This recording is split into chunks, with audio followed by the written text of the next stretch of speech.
That's a difficult question because I didn't know we were in the information society. By information society, I presume you mean computers and so forth. I think it's terrific.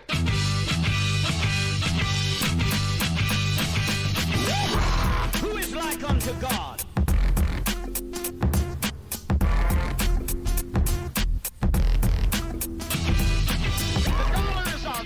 That is, everybody. You're listening to the Information Society song from their new album called OddFellows.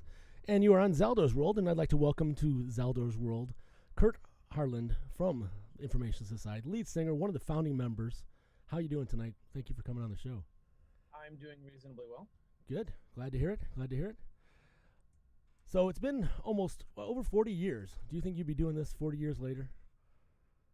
It's only been 39 years, dude. Almost. Don't age me prematurely. Well, almost 40 years. 39 years. 1982 you guys started this way back in Minneapolis. Yeah, but see, so we're in a Zoom meeting, right? So I see myself. Yep. But then over on your side, I also see myself. But Yep. there's like a whole 1 second delay between what I see on my side and what I see of myself on your side. Yeah, there's a little delay there.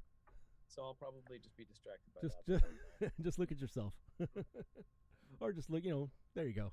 enjoy the delay. I was doing that too before you started. I was kind of watching myself on the delay too. There's even a delay right here. So it's the wonderfuls of the internet.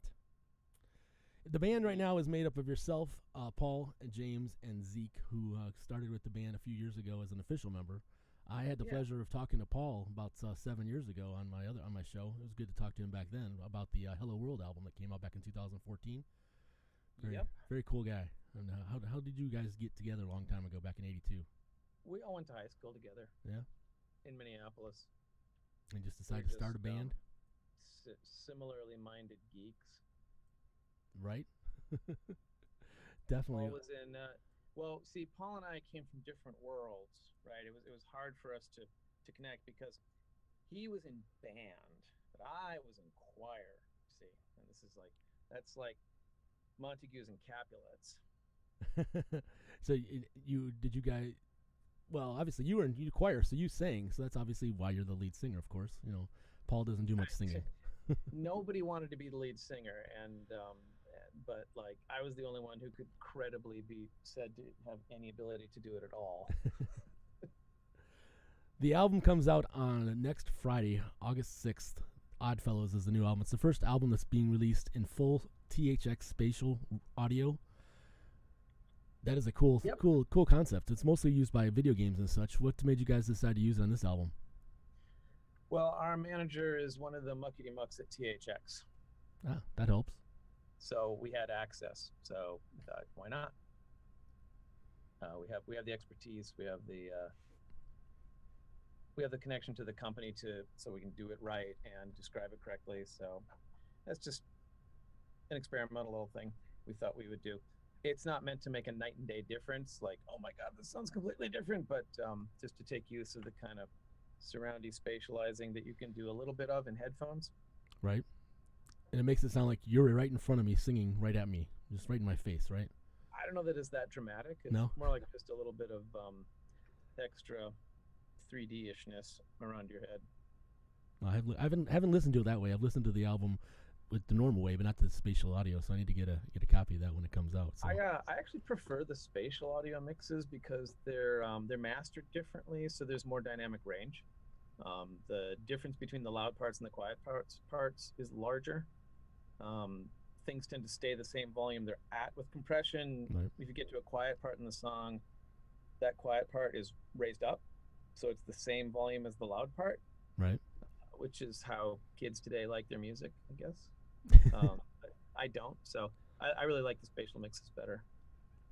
They sound kind of more true to the original sound that we imagined. Well, you guys have always been on the cutting edge of music. That's one of the things I liked about you guys when I first found out about you back in the 80s, with the samples and stuff like that. And a lot of the stuff on the new album, the OddFellows, it sounds a lot. It reminds me a lot of the songs from Peace, Love, and Incorporated as well. So that's another thing you guys are. Well, funny you should say that because two of the songs actually were songs that Paul wrote for that album Oh, that we just didn't use. which ones were those? Be funny if it was the favorite Down ones in I like. Flames Yep, Down in Flames and is my first Would one, You Like Me If I Played a Guitar? and both of those are two of my favorite tracks. It's kind of funny. Would You Like Me If I Played Guitar, Down in Flames, Nothing Prevails, and Grups. Is it pronounced Grups or Groups? Grups. It's a Star Trek thing. Yes, I know. It's a very interesting thing about that. The chorus is bonk bonk on the head, which is what one of the red-headed Oni says in the Miri episode of Star Trek. I should have worn my bonk bonk on the head T-shirt. Yeah. Today, but I'm not. I'm wearing a different one. I didn't think of it. That was a cool callback to that episode. I actually remember seeing the episode, not the first run, but second run of it. I was not. We've been joking about being grups for 30 years. So really? It seemed kind of obvious. Yeah. For us. Back when What's on Your Mind came out a long time ago, who decided to use samples from Star Trek? Oh, well, both Paul and I were kind of into the idea. I think I did more of the actual legwork of plugging the cassette deck into the output of the old television and recording the episodes, and then listening back to the episodes and picking out pieces and recording them into the sampler. But in terms of just creative inspiration to use them, that was definitely both of us in equal measure. Nice. I like that. That's one, like I said, that's one of the things that grabbed me back when What's on Your Mind came out, is that the samples and the Star Trek stuff, because being a Trek person as well, a Trekkie, excuse me. I got to use the right terminology. It ties it all together pretty nicely with that song. And Grups. And Grups as well. It was a weird experience for us, because for us it was just this new thing that we started doing that seemed kind of obvious when the technology was really new, and nobody was really talking about it or thinking about it, and hardly anyone was doing it, and we didn't. That was neither good nor bad for us. But then, as it became more popular, and especially as people started lifting, loops of songs from other people, then everyone got all uptight about it and weird and scared and nervous, and the legalities and stuff like that. Yeah, and by that time we had already been doing it for years. It just seems like, well, that's the thing we do. Why is everyone getting upset about it now? Well, has anybody ever approached you guys of being on an episode of Star Trek or a movie or anything like that? Oh no, but we did get to be the band on the Star Trek cruise once. That was fun. That would be cool. How was that? Oh, that was awesome. That was like the best thing I ever got to do from being in the band. Really? I got to sit and talk to George Takei for like 20 minutes, just him and me. Wow. And I also really like talking to Armin Shimmerman. He's a professor of Shakespeare at, God, I'm going to say the wrong school name. I think it's USC. I hope. Some Southern California college. And that's really cool. And Phil Plait was there, bad astronomer. He helped me do Q&A after this astronomy presentation that I gave. So it was really fun. I loved it. Yeah, it would be a lot of fun. That, and also the 80s cruise that they have that keeps coming around. That's coming out next year. The 80s cruise. Mm-hmm. We've done that. We've done that at least once, and then they did the 80s cruise. People had this great idea. Let's do the cruise, but not get a ship. So we just went to a beach resort and spent the whole week there. We've done that twice. That'd be cool. Yeah. And then last year, you guys did this Back to the Basement thing, which I got the shirt from, which is really cool. You guys did like a whole little set on there. It was a pre-recorded thing from. It wasn't a live thing like some of the other members did, but it was really cool to see you guys on Back to the Basement last summer. I don't think I ever actually ended up seeing what was done with that. Oh, really? What did they do? It was some live broadcast of you guys, a couple songs. Done live. I think it was one pre-recorded from one of the live performances. Because it looked like there was. Yeah, it would have been, because I know we didn't do anything new for that event. No. I do remember talking about supplying something for it. No, it was nothing new. I think I've maybe even seen the clips before, but it's still good to see you guys on there, because it was a cool concept they did, raising money for. We did one, like, just hangout with fans at some point last year. We mostly got people from Brazil. Yep. But a few people from North America too. Why are you guys so popular in Brazil? I've always wondered that. I don't know. Ask the Brazilians, man. They love you guys. I think it started because they picked up one of our songs on a soap opera in, I think, '89 or something. Yeah. and then just took off from there. Well, our whole thing was always people we didn't know existed, totally like our sound, even though they never listened to the kind of music that we thought we were doing, you know? And so then it was always really hard to try to meet those expectations going forward. The Latin disco scene in the mid 80s in New York really got into that one song we did called Running. But I think that's more because it coincidentally happened to have a lot in common with what they were listening to anyway. Makes sense. And we didn't know that scene existed. It's not like we were trying to make something for that scene. People just called us up and I said, hey, and they said, hey, have you ever heard of the Bronx? And they said, maybe, I think. Is that on the East Coast? Huh. Speaking of the dance scene, have you ever thought of releasing some of your long, extended versions of songs that you guys are doing live?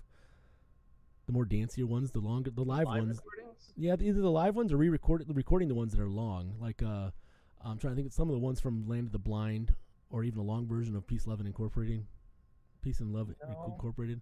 I mean, that you guys I'm not do sure on, what you mean by live, or you mean an extended dance mix? Yeah, extended dance mixes, exactly. I know you got back in the day they had the 12 inches, and I think I might even have a 12 inch of a couple of your old from the first album back in my garage. But I didn't know if you guys have done any more extended mixes of any of the newer stuff. Not really. I mean, the existence of those kinds of things at all in the first place was largely an invention of the people marketing the recordings of the music, right? So if you wanted to sell if you wanted to sell plastic discs with recordings of music on them, you could do stuff like, well, let's make an extended dance mix so it'll get played in the clubs more, which basically amounts to advertising. So we'll sell more recordings. But the plastic discs are gone, and the name of the game is no longer selling recordings of. Sorry, I muted myself. Yep, there you go. It's not about selling recordings of your music anymore. You release music in order to legitimize your live show. Yep. So while certainly those sorts of things could be made, there isn't really any economic incentive to do it. So especially when you consider that, unlike in the mid 80s, now any DJ can get Ableton and just do whatever they want. If they want an extended dance mix, they'll just make it. Yeah, they don't need to wait for us to release it, right? So I think the ecosystem for those kinds of things is so radically different now that those old paradigms aren't really as valuable to people these days. True, but there's still some diehard dancers out there that want to hear the long extended remixes. I guess. And they can just get Ableton and make it themselves, right? Make it themselves, right? And then they can release it and say this is a remix of Information Society by me, for example. Exactly. Which, if you look at YouTube, pretty much happens all the time. Anyway. All the time. Yep. I see those all the time as well. Speaking of those covers, I mean, orders of magnitude. You did some great covers with "Don't You Want Me" and also "Dominion." That was fun. Dominion was a really cool cover. I like that one a lot. Cover albums are so fun and so honestly so easy to do. You guys did a great cover of "Conspiracy" by Prince too.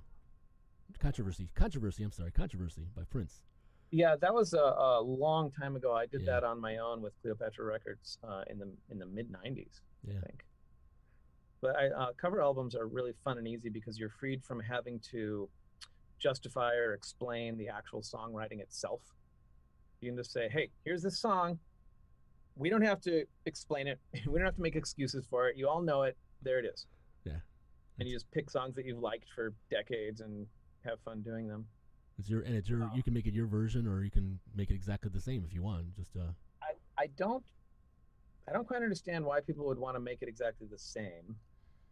I mean, I hear some of that, but the covers that I really enjoy are the ones that bring an angle to a song that maybe you wouldn't have thought of before, or at least it hasn't been done before.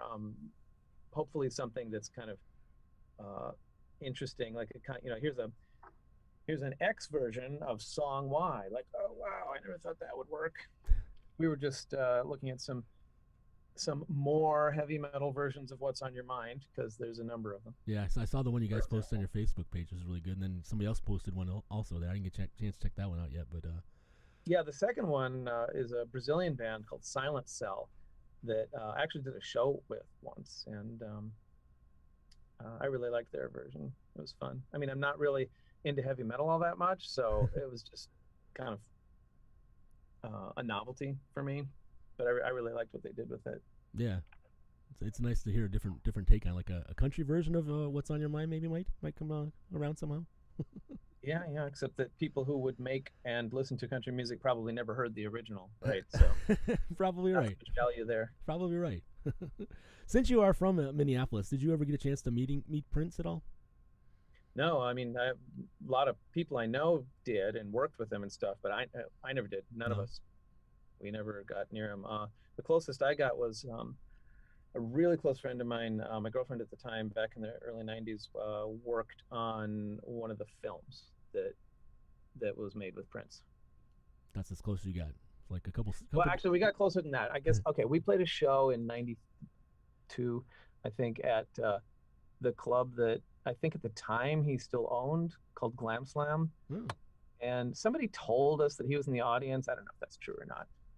But if he was, he certainly would have left when we did our 7-minute long a cappella cover of Gordon Lightfoot's Wreck of the Edmund Fitzgerald. Yeah. Did you remember the Club MTV tour that you guys are on? Oh, yes, I do. Any crazy stories of being on that tour? Because that's quite a mishmash of different artists there.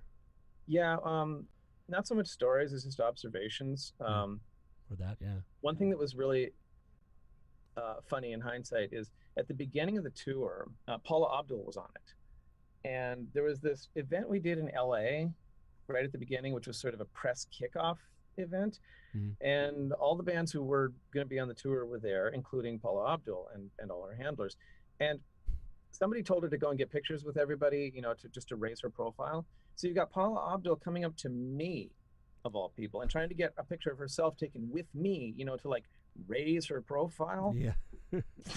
And like within 6 weeks or so, her hit had blown up so much that they pulled her off the tour so she could go do something else because she was way too big to be associating with us anymore. Right.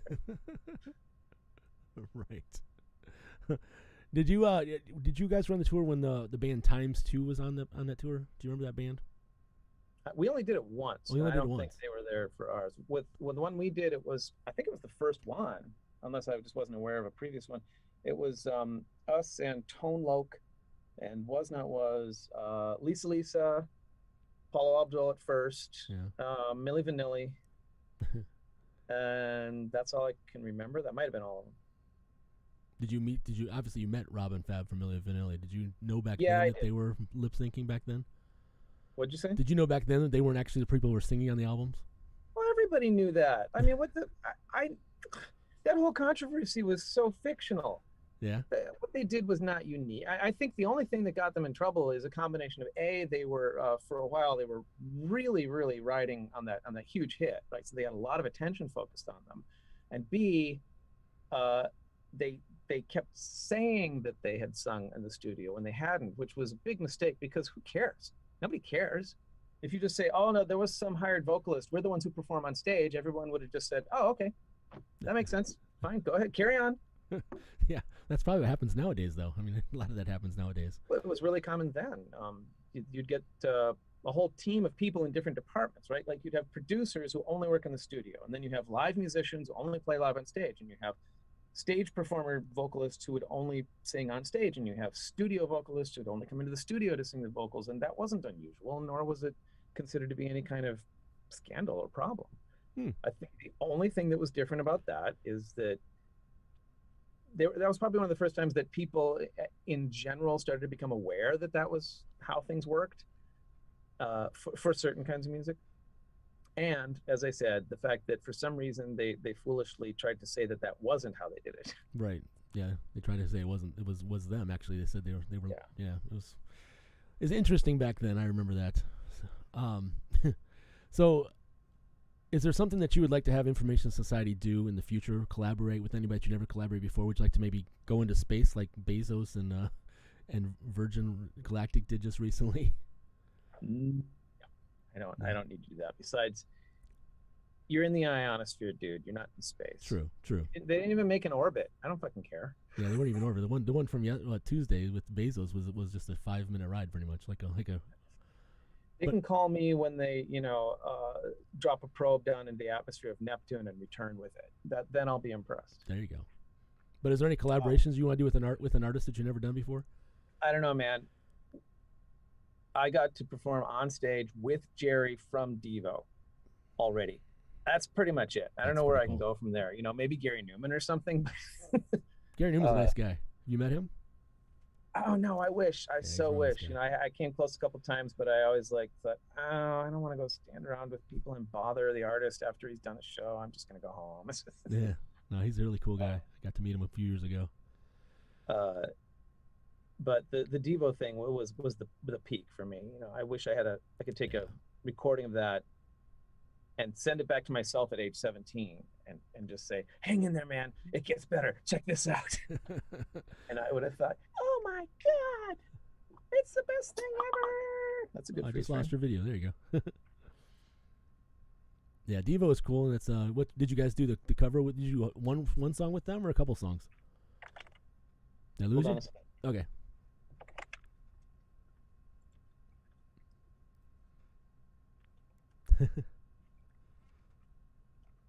At work at the moment. All right, what did you say? I was saying Devo would be cool to be on stage with. Did you do one song or a couple songs with them, or? No, it wasn't Devo. It was just Jerry. He came and did a guest vocal duet with me during one of our shows. Oh, okay. But I'd met them a couple of times. Paul and I both met them separately a bunch of times over the years. I met Mark in the mid '80s when he opened that small art gallery on 8th Street in Manhattan. Mm-hmm. And we were briefly talking about maybe doing one song on stage together. That didn't happen. And then in '96, I got to meet Bob Casale, who's sadly no longer with us, because I was talking to him about maybe producing the Don't Be Afraid album. And Mark gave me a tour of their old synths in the basement of Mutato. That was fun. But as far as actually working together, it's just Jerry's vocals on the cover of Beautiful World that we did. That's on the Orders of Magnitude album. And the one time that he performed it on stage with us. Nice. You know the band OK Go? You heard of them? They're the ones that did. Yeah, they're the ones who make the videos. Yeah, maybe to go collaboration with them. We've heard. Didn't they make the one where there's a car on a desert racetrack, like making all these sounds by running into things? Isn't that them? No, I don't remember that one. Maybe. Like, almost like an Art of Noise type deal. That was them. And that, I mean, the video didn't bother me, but what people said about the video really bothered me because, I mean, the video, it's a video like any other video. You record the video and then you get sound and you put the two together. What you're hearing is not the actual sound like of a microphone in the car driving by. It's meant to simulate that, and yet everybody I know who's seen the video somehow thinks that it's the real sound. And I look at it and I go, but you can see that it isn't. Just think about it for a second. How could that be? Well, that's what I was saying. Remember the band Art of Noise back in the 80s as well? Oh, yeah. Yeah. Is that the video right there that you're playing? Yeah, I'm just looking at this thinking, how could anyone imagine that everything they're hearing is just what they're seeing? or that they could maintain the speed that evenly, like while he's swerving around dirt roads. Right. He's keeping exactly perfect speed the whole time? Right. Come on. I am willing to believe that they took the recordings of some of the sound they were making and used them in making the song. That sounds plausible. Yeah, that makes sense. What did you just ask me? No, I was saying that makes sense. Before that. If they were similar like the band Art of Noise back in the 80s. They're very similar to that, where Art of Noise. Well, no. Art of Noise, their whole deal was that they were using samplers before other people were. Yes. They also used they made samples of actual things like hitting instruments and hitting metal and stuff like that. They sampled that, so I guess that's Sure. It's just that they did it a few years before everyone else. Oh and yeah, that's much before. pretty much much before. the definition of their career. Yeah. You did some video game music in the past. Are you still doing that? Do any more video game Well, music? I stopped making the music, but I'm actually at a video game company right this moment working on sound for one of our games. Yeah. Nice. Well, that's my other question. You are working on some future ones then. Mm-hmm. You are working on some future games then as well, some that are not out. That's right. I'm What's- working on a game right now, which is not done yet. Wow. What's some of the games you play? You play video games? Oh, yeah. Yeah. You mean currently or Yeah, historically? currently. Both. Currently and historic. What are you playing now? Well, these days, all of my game time is either sitting on the couch playing with the wife, so that's on console, or it's 2 games that I play on my phone. So on my phone, I play either Plants vs. Zombies Heroes, which is really old now, but I still keep playing it, and also a game called Idle Heroes, which is a completely different kind of game. And the wife and I go through ones that can be entertaining for 2 people to play together, even if only one of them has the controller. So we play a lot of open world adventure kind of things. Like we're going through Skyrim now. I had played it before back in its heyday, but my wife had never played it before, so she wanted to try it out. And before that, we did Dragon Age, and before that, we did Witcher. I'll plug what I think is one of the best games ever made. Yeah. Last year, we played Outer Wilds. Outer Wilds. Yeah, I've heard of that game. I never played it though. It's so unbelievably cool. There's almost no game like it that I've ever heard of or played, and it's amazingly well done. I would recommend that game to anyone who plays games. Outer Wilds. Wilds, yeah. Really, really cool. I have heard a lot of good stuff about that one. But historically, I started on Space Race and Pong in the mid-'70s. Oh yeah. And the first game that really grabbed me was Space Invaders. I also went through an Asteroids phase. Then I got into Tempest. Oh yeah, it's It was a great really game. good, but the one that really, really grabbed me was Defender Stargate. It was the second Defender game. Yep. I got really, really good at that. And I didn't have games in my home until the early 90s when I got a Sega Genesis.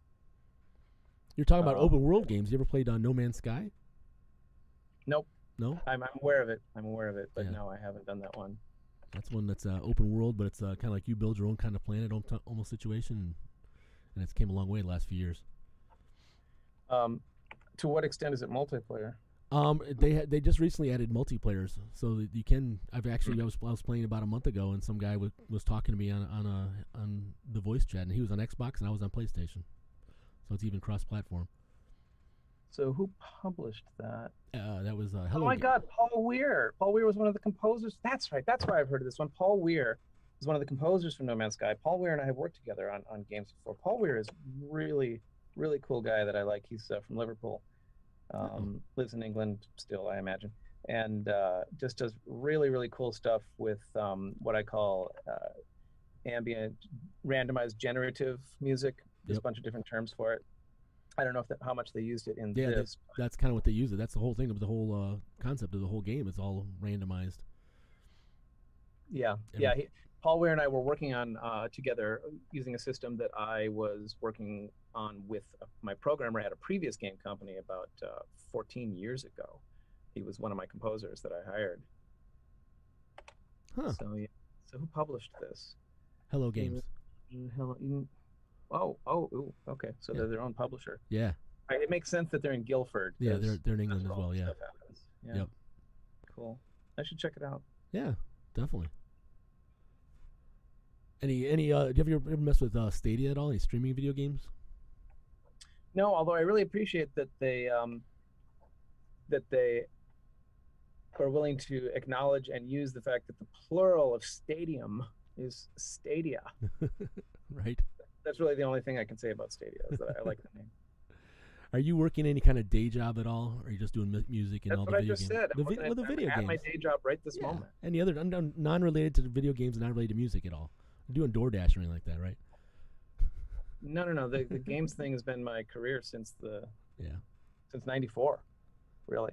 Around that time, the band, started to recede back into being kind of a hobby. Right. I mean, it never paid very well, and by '97, it wasn't able to pay the rent anymore. But by then, for 3 years, I had been pushing to get into working on games instead. Was that around the same time as the bands you reunited on VH1 too? No, that came later. That was like 2004, and I'm sure you've done your research enough to know that that's a sore spot with me. Yes, I know. That's the only mention of it right there.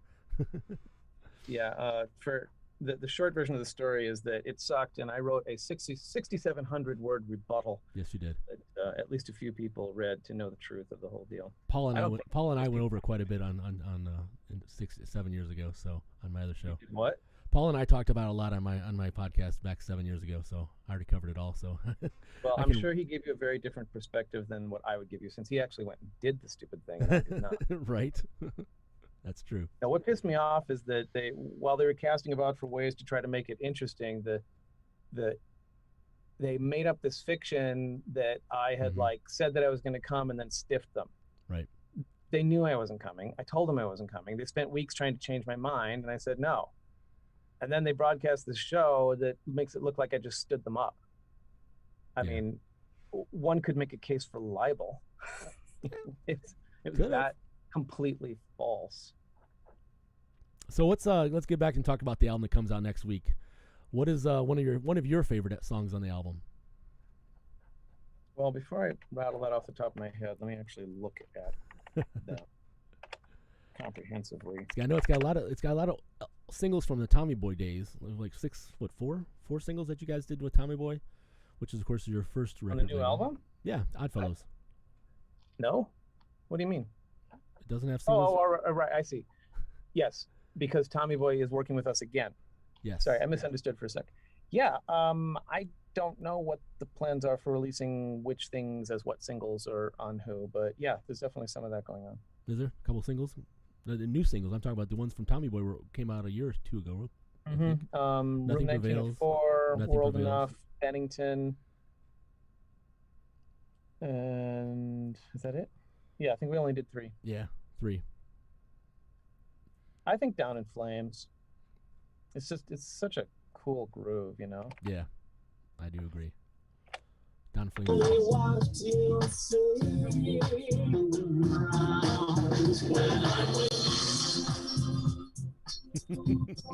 Yeah, I like that one. Yes, I like the little like bell in the background there. I don't know what you want to call it. I think we need more of that cowbell. More cowbell, exactly. Needs more cowbell. Any plans on getting a tour going at all with you guys for this album? It's the rest of the world is not doing all that much better than the U.S. is with the pandemic right now, and the U.S. isn't even doing as well as it should be. True. Now that the Don't Tread on Me crowd is attempting to serve as a petri dish to brew up the next variant of the virus that'll come back and reinfect us vaccinated people. Thank you very much for that, people. That's really great. I love how you're exercising your freedom there. So no, stuff can't happen because people are refusing to get vaccinated, and that's why we're not playing shows. Gotcha. So anyone who's listening to this who's thinking, I don't have to get vaccinated, fuck you. Yes, you do. Selfish fucks. Well said. What about doing a live stream somehow with doing you guys playing live on a stream so we can watch it much like we're doing right now, but it'll be actually the band full and doing the whole like a set that way and paying. No, we only do shows if they pay money. Well, yeah, no, they would pay. You can pay $10, $20 or whatever for a ticket to this live stream, and stream it. If we were U2 or Billie Eilish, maybe we could get away with that. But I don't think a band with as small a fan base as ours could really make that work. See, we don't live in the same cities. That helps. Yeah, that does help. We're in Phoenix, San Francisco, Portland, and New Hampshire. So we'd all have to get together, and then we'd have to bring all our gear. Then you're starting to spend a lot of money at that point, and I don't think we could possibly make that much money back. So when you record these albums, when you recorded OddFellows, did you guys all get together, or was it separate? You guys recorded from your own home studios? Paul's the one with the studio these days. When we stopped doing the band, I went into. Let me rephrase. When we stopped trying to live off the band, I went into game development. Paul went into advertising music and also some film and television. And Jim ended up in his current position. He is a professor of soil science at Oregon State University. Yep. I'm going to be visiting him up there just next week, in fact. Nice. And so Paul had to continue to invest in having a really good studio, and he kept up his skills with, cranking out songs in the studio. He's now, so far beyond me in terms of expertise and equipment. I did some music for games for about 10 years, but I transitioned more into actually working on the games themselves. And game companies generally don't have in-house composers. Usually we contract independently with composers externally to do that. So with music, I'm more about coming up with systems to make the music behave dynamically the way we want it to, and also working with composers to get what the creative directors want to hear. I have the unique talent of being able to translate between producers and composers, which, game producers, which is right. not an easy interpretation to make. And Jim hasn't had a recording studio accessible to him since back in our heyday.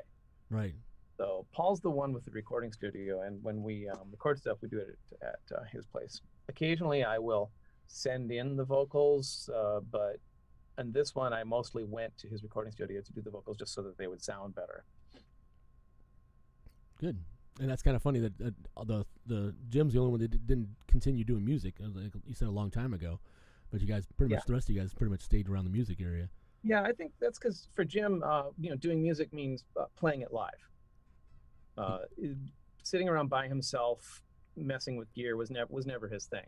He's just, he can play a bunch of different instruments. He likes getting together with people, doing shows. He likes the stage thing and all that, but was never really that into being a studio guy. No, so when you guys do a tour, he's the one that wants to go out more than anybody else, right? I don't know. It varies. It depends on what each of us has going on at the moment. Yeah, the new album comes out Friday, August 6th. The OddFellows, or just OddFellows, or does the ODD stand for anything specifically, or just odd as in you guys are just an OddFellows? OddFellows is the name of a fraternal organization that's been around since the 1800s, I think. Oh, that's where you get the reference from. Mm-hmm. Great. And I am going to have a review of the album up on my website as well, probably next week, before the release of the album. It's a great album. I like all the tracks on it. I'm really was excited to listen to it. And like I said, it reminds me a lot of the stuff of the older stuff, which you mentioned that there's a reason why, because it was some of the old stuff that you guys have done a long time ago, demos and stuff. Do you guys have a lot of unreleased tracks that are still out there and waiting to be released? Or not after all of the dumps of old unreleased stuff that we've made over the years. Yeah. There isn't much left that isn't accessible anymore. And I was wrong. OddFellows is officially supposedly started in 1730. Oh, wow! And it's still going on to some extent, I think. Wow. Do you have any like ties to that? Like the Masons? Do you have any ties to that at all? All, as the kids are so fond of saying these days. All right. What else? What else was I gonna? There was a while I was doing some searching for you. There's a song that you remixed for Arise, Lesson 7, the song. Mm-hmm. It was kind of an industrial sound. Yep. Remember that one? Was it you guys have done any thought of doing any more industrial type music like that? Well, that was just me. I'm the only one. That was just you. I know you remixed that one, but I'm just. Have you? No, I mean, I'm of the three of us, I'm the only one who's into that kind of music. So it's not like the kind of thing we do when we get together. Well, we're talking about other artists and stuff. Like, have you heard of Cell Dweller, Clayton from Cell Dweller? Nope. No? You should check him out. He's got a lot of industrial feel as well. As, okay. Yeah. I've been getting into Gesaffelstein recently. Gesaffelstein? Never heard of that. Mm-hmm. I'll have to look at that one up, too. Fixed, F-I-X-T, is the name of the label for Cell Dweller. He's got a lot of good artists on that as well, along that same kind of genre of industrial rock. Also some metal, too, which you wouldn't be listening to that, of course, but... That's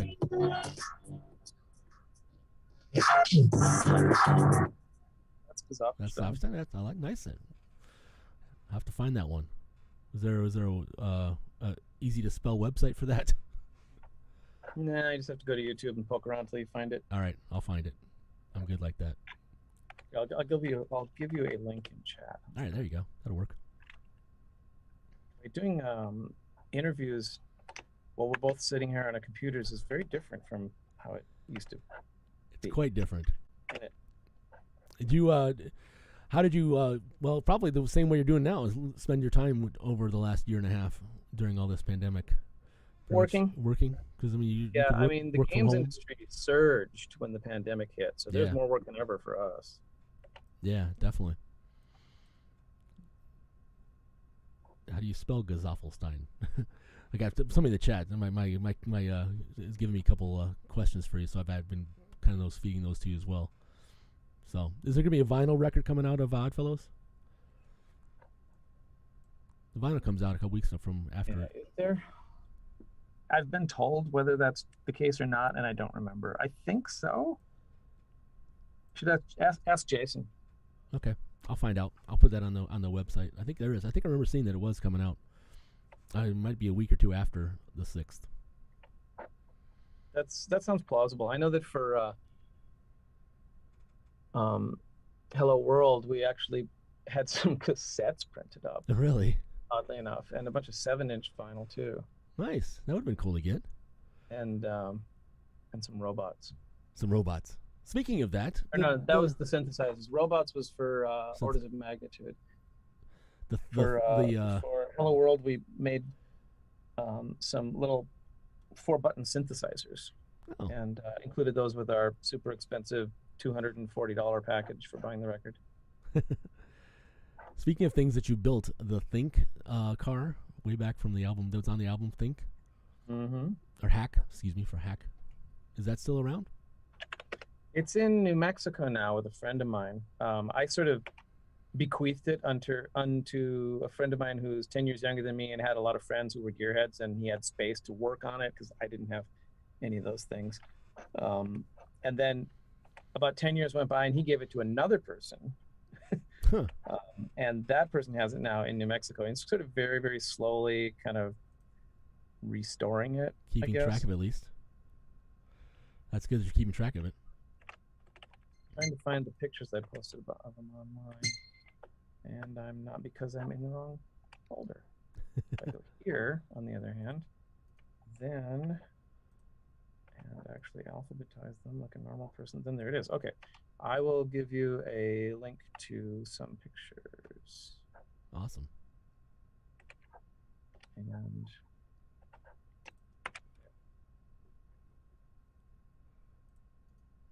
those are totally free to use pictures too. I just took them myself, so whatever you want to do with them is fine, as long as you don't like draw silly faces on me and no, and write stupid.